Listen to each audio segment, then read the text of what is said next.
Hey everybody, welcome to week 2 of the Three Churches video cast, where we follow three churches: Riverside Church in Big Lake, Monticello, River Life Church in St. Paul, and the Bridge Church in Watertown, South Dakota. And when these are three different churches of three different sizes and three different settings, all figuring out how to deal with the coronavirus epidemic. This week in Minnesota, we had a shelter-in-place order, which has changed some of how our churches have had to respond. Where in South Dakota, where the Bridge is, they're dealing with it differently. And so I hope this conversation is helpful for you as a place to think about how to do ministry, ways you're doing ministry, and of course, we'd love your feedback at the office or on our Facebook page of what you're doing and how things are working and any innovations you might be creating. We're all in this together. We're the church together, and God is faithful to us, as you'll hear some great stories in our video cast of the ways that the kingdom is still advancing even in the midst of this time. So thanks for joining us. I hope this conversation finds you well. Let's go.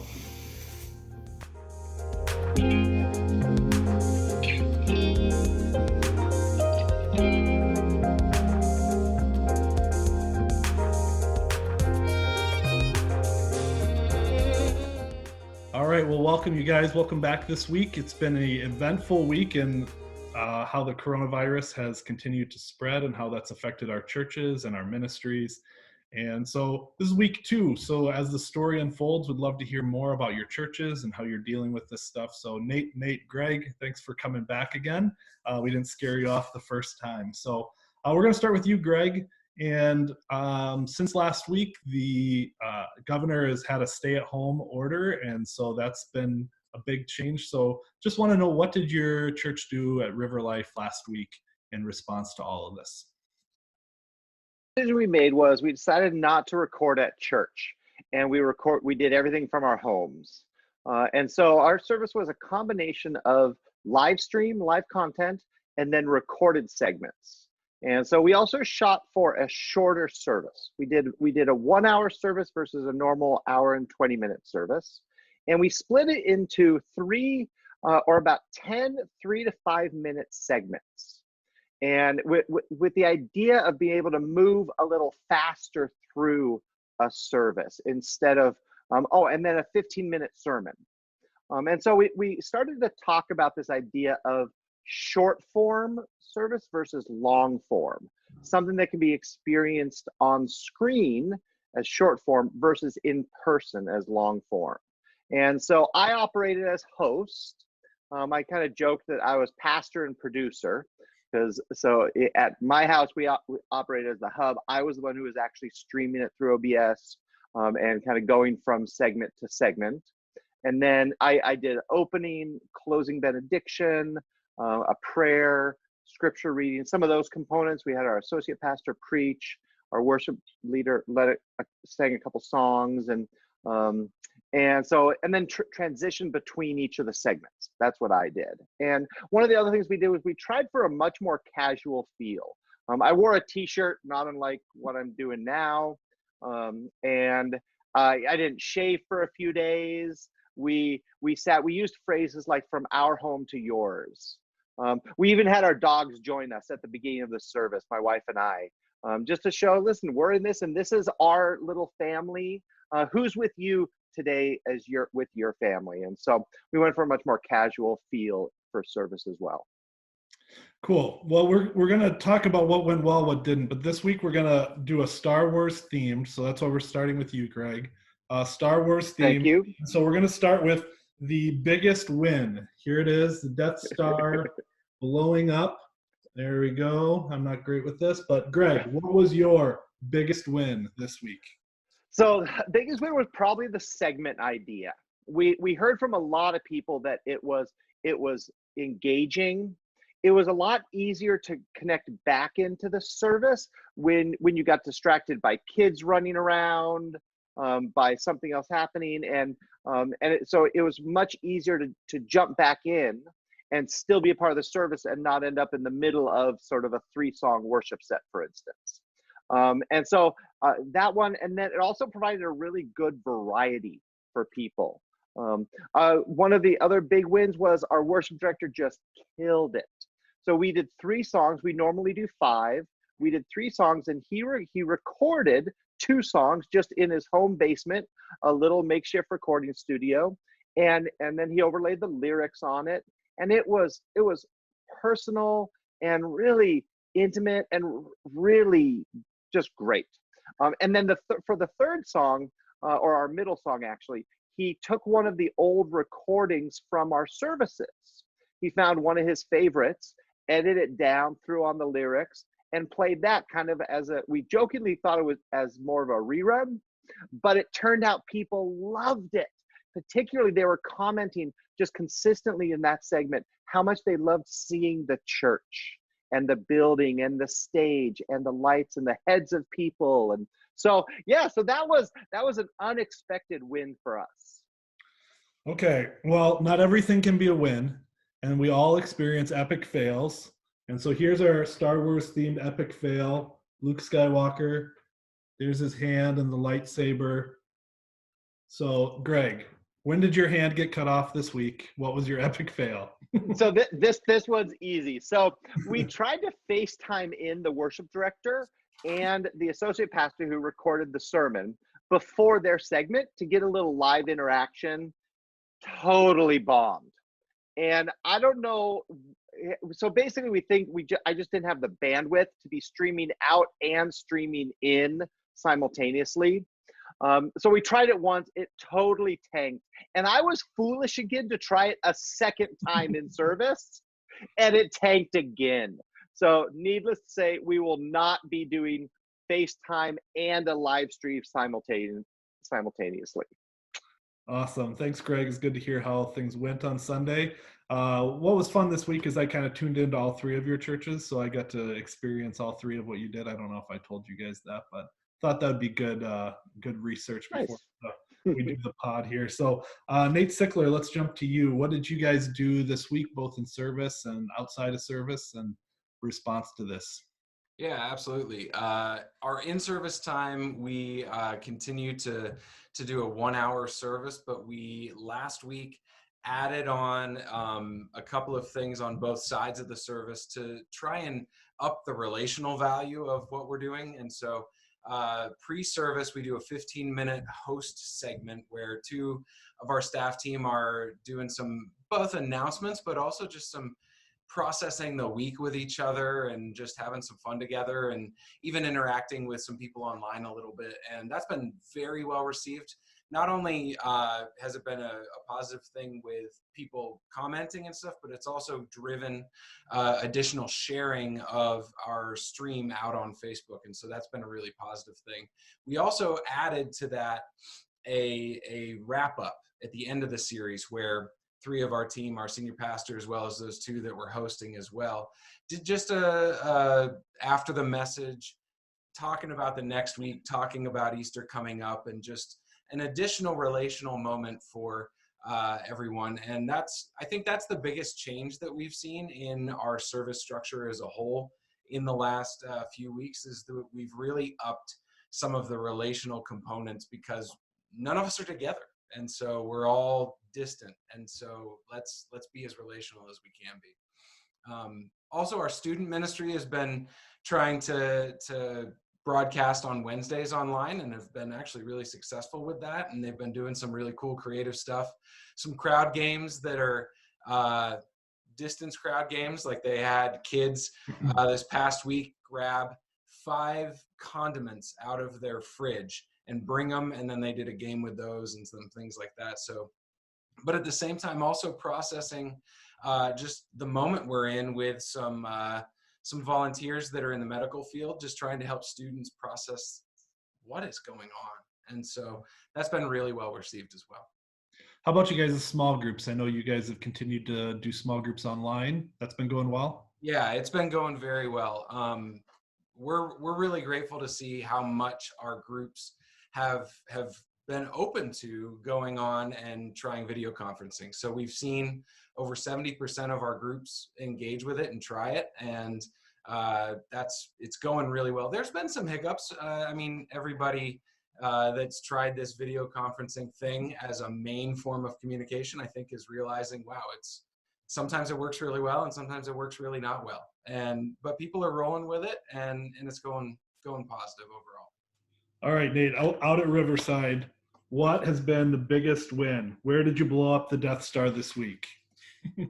I think that we've realized that there's a couple of important ministry systems that we've had in place that are now working really well, and we're really praising God for that. One of those is our ability to stream services online. We've got some things that we need to work on in the next few weeks.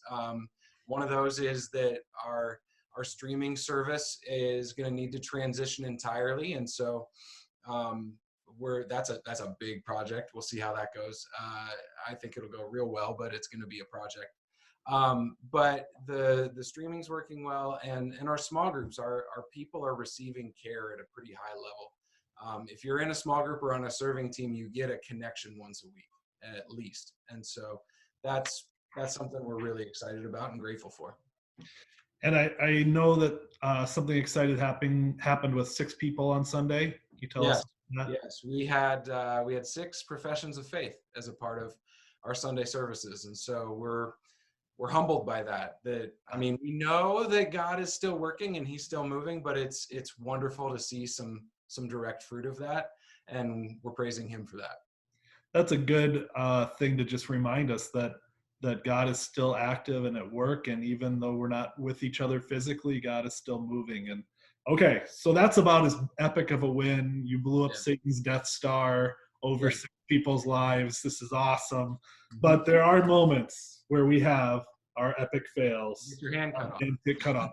Where did your hand get cut off this week? A couple of places. One, I think we have had a number of ways that we were hoping to mobilize people and help people serve the community. And as new regulations continue to come out, new expectations for us in distance, and also some of the regulations related to, or recommendations related to, even the things that we're sending to people or touching, has really limited our ability to do a whole lot. And so we've had a number of initiatives that we were like, all right, we're going to go. No, we're not. So that's pretty frustrating. We've also we've got some flack from people on some of our videos. We've put out a lot of videos related to some of the regulations about distance and things like that. And people were asking, are we abiding by, 6-foot rules and stuff like that? And the reality is we are, but also those things continue to change on a sometimes daily, sometimes hourly basis. So we're having more conversations, I think, than we thought we would about that. And people at the same time are giving us grace, and we are all dealing with a moving target. So Yeah, that's the reality. Something we post right now might look like we did something wrong 2 hours from now. right. And so it's kind of a crazy time where things are just constantly shifting on us. So cool. Thanks so much, Nate. Let's go to the other Nate in South Dakota. Things are a little different there in South Dakota. You guys aren't sheltered in your homes yet. You're not quarantined. And so you guys are still able to have a little more freedom because the virus hasn't spread quite as much out there. So Nate, tell us about your last week. What did you guys do last week? Yeah, like you said, the spread here isn't as far. I don't know if that's because we're just cleaner here in South Dakota, or if it's more likely that we just don't have very many people here in South Dakota. That's probably it. But yeah, so we didn't do. We still met in our micro house church groups, 10 or less in homes, and we actually had more people participate in that this week. So that was great. Feels like a year. It does feel like a year. I mean, March was like 8,000 days long, right? Yeah. So we did change up a few things. We upped our game. We got a better camera, better lighting, better sound. So that made it a lot better. We changed the place where we recorded in our. We went to our fireside room and did it right in front of the fireplace. So it made it again kind of like the other guys were talking about, feel more relational. Our home to yours, kind of living room to living room kind of a thing. And I put things in line on our YouTube channel in just one playlist. That made it a lot easier for people to click through as well. And so that was less work for the hosts in their home to get through. And I sent out ahead of time scripture to read together as a micro house church group. And that went over really, really well. And then some sermon notes as well. So that's kind of what we did this week. Cool. So, where did you have your biggest win? Where did you blow up the Death Star? Yeah. So people are really loving the fact that they can still get together, and that's been the biggest thing overall. That that there's some solidarity of feeling that they can do that. We had, like I said, we had more people participate this week than we did last week, which I was expecting fewer as time went on, and more people got the feeling like we need to stay at home more and more and more. But more people are like, we need to however we can, as clean as we can, obeying guidelines as much as we can. We need to get out and be the church together. And so that's been a huge win. Hosts have been doing a great job in their own homes of doing some clean routine things ahead of time and afterwards. And then, sharing the guidelines. This is what the expectations are in our home for interaction with each other. Places you can go, things you can touch, things you can't touch, so that we don't have to clean everything 3 times and that kind of thing. So they've been doing a great job with that. And overall, like the biggest win was the togetherness. That's great. That's great. Well, and I think for those of us who are in a state where we can't do that right now, we would say keep doing that as long as it's safe and as long as you can, because I think all of us and all of our people are even missing that opportunity to gather in smaller groups. So that's great that you're still able to do that, and that you're creating a space for that to happen. All right. So where was your epic fail? The epic fail, we have a huge range in ages and technology adaptation in our congregation, from young natives to older who some use technology and some don't. And so I'm the only person on staff at our church. And so it's hard for me to get out and make sure I get all the communication to these folks, that especially those that aren't adapting to technology, and find a way to include them. So I'm working on that. I'm trying to do my best on it. I'm trying to record things, maybe get them out to them if I can, and if they're able to have something to watch it on. But caring for those people is my biggest failure right now. Okay. Well, that's going to be a constant challenge, especially with the age range and the different technology. So thanks for sharing that. We're going to go to our next question. What are you going to try this week? Nate Sickler, we're going to start with you on this one. What are you all going to try this week? We're doing a couple of things. One is we're looking at some additional tracking tools for how we continue to understand how people are engaging with us online. You see the comments and you see some of the numbers on Facebook or on Church Online, but at the same time, it's hard to really analyze that in the moment. So we're looking at some Google Analytics stuff and trying to develop that a little bit further. We're also, our connections team is taking a group of volunteers and are going to be calling everyone that has connected into Riverside in some way in the last 6 months. They're going to be calling them in the next few weeks and just having a touch point. And so if you're in a small group or you're serving on a team, you already are receiving some connection, but from the organization, you're going to receive a call and just chance to pray, but also see if there's something we can do to help. And so excited to see what fruit might come of that. Yeah, we called all of our pastors in our district this last week, all of our lead pastors, and had a conversation. And it's just kind of this wild thing of like, I kind of thought we were past phone calls with all of our technology and the ways we connect. And now we're back to doing phone calls. And there's something kind of nostalgic and good about just getting a call from somebody. So, yeah. One of our student pastors said that students were actually calling him. He's like, I haven't seen that in like 10 years. He's like, this is so weird. And it's awesome, but it's very different. And he said they're picking up the phone too, which is really cool. So again, there's opportunities in the midst of the frustrating things too. Sure. Cool. I'll be interested to hear how all those calls go, mobilizing all those people. Nate Yoder, we'll kick it to you. What are you guys going to try new this week? Yeah, so first Sundays of the month is the Sunday where we usually enjoy communion together. And even with our microhouse groups, it doesn't seem possible with social distancing to really have a whole church together on that. But what we're going to try, as long as regulations don't change in the meantime, is to do a drive-in communion service. So most of our microhouse groups are meeting at our normal church meeting time on Sunday, 10 o'clock. And so at 10 o'clock, we're going to have everybody drive into the parking lot. They can avail themselves of our Wi-Fi because that reaches most of our parking lot. And get connected there. And meanwhile, while they're getting all set up, we'll have some people, 1 or 2 people with runners out to cars, finding out how many pieces of communion they need. And we have these prepackaged communion cups and crackers that are sealed and clean, and run that out to them. And I'll start doing a live stream devotion, communion devotion on our YouTube channel. And then we'll take the communion elements together. We'll be able to see each other, at least our faces that aren't digitally represented. It'll still be through glass in the cars, but we'll be there in person together, unified, and there'll be a feeling of that. And so we're going to try that this week. We did start some small group stuff on this past week, Wednesday too. We're going to up our game on that a little bit and do some better stuff there.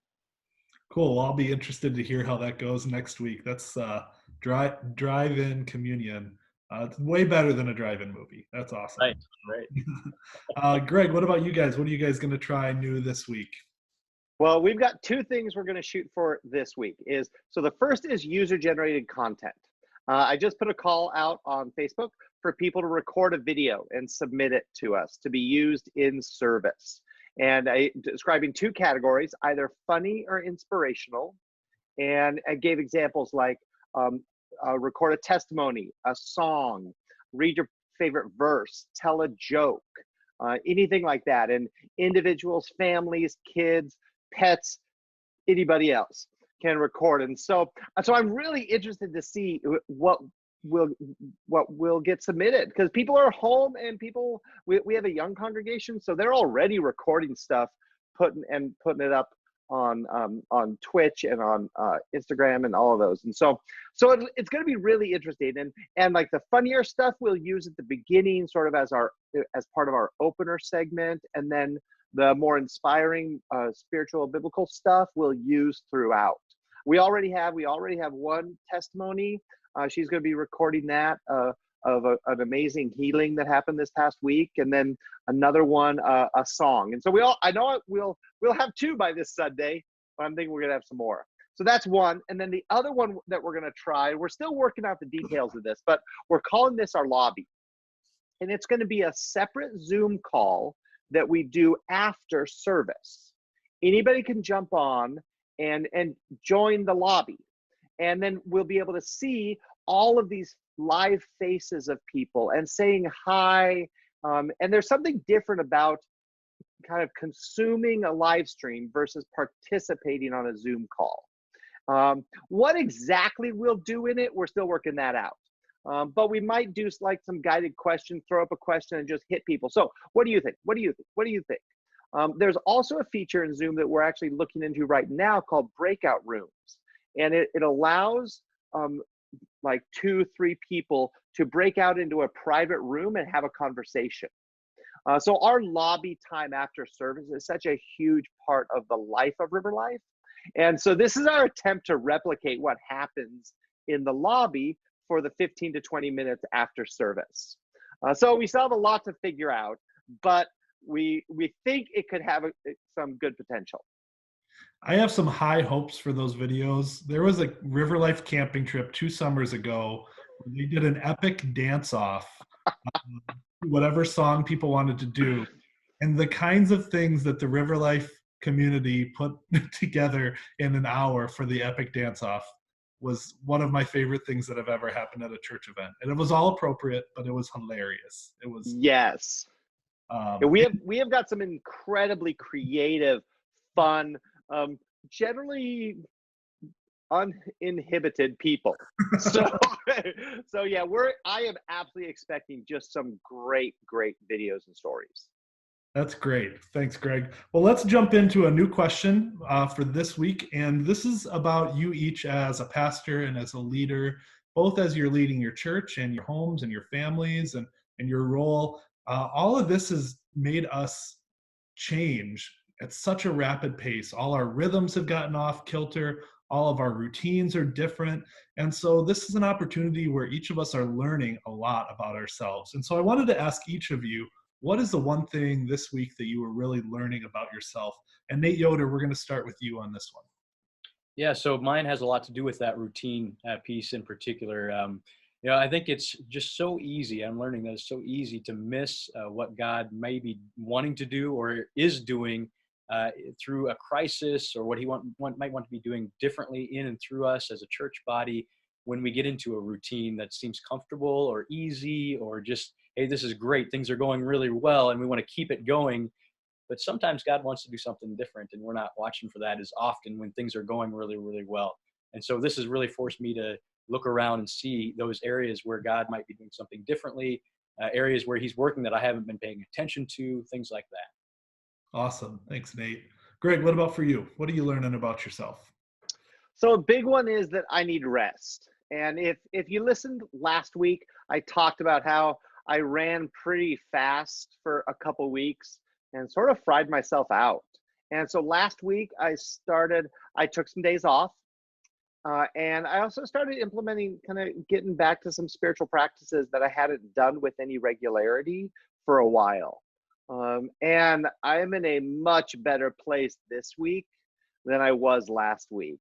And so I'm trying to figure out, what does Sabbath look like as my work schedule and work location has changed, and trying to figure out what some more rest looks like. Because as a tech guy, I can get pretty deep into the weeds when it comes to tech solutions. And I'm kind of taking some time to realize I need to slow down, and I need to get away from the computer, and I need to sit, I need to walk, I need to get outside by myself. But really kind of take some Sabbath rest throughout the days and weeks. That's good. That's good. Nate Sickler, what about you? What do you learn about yourself?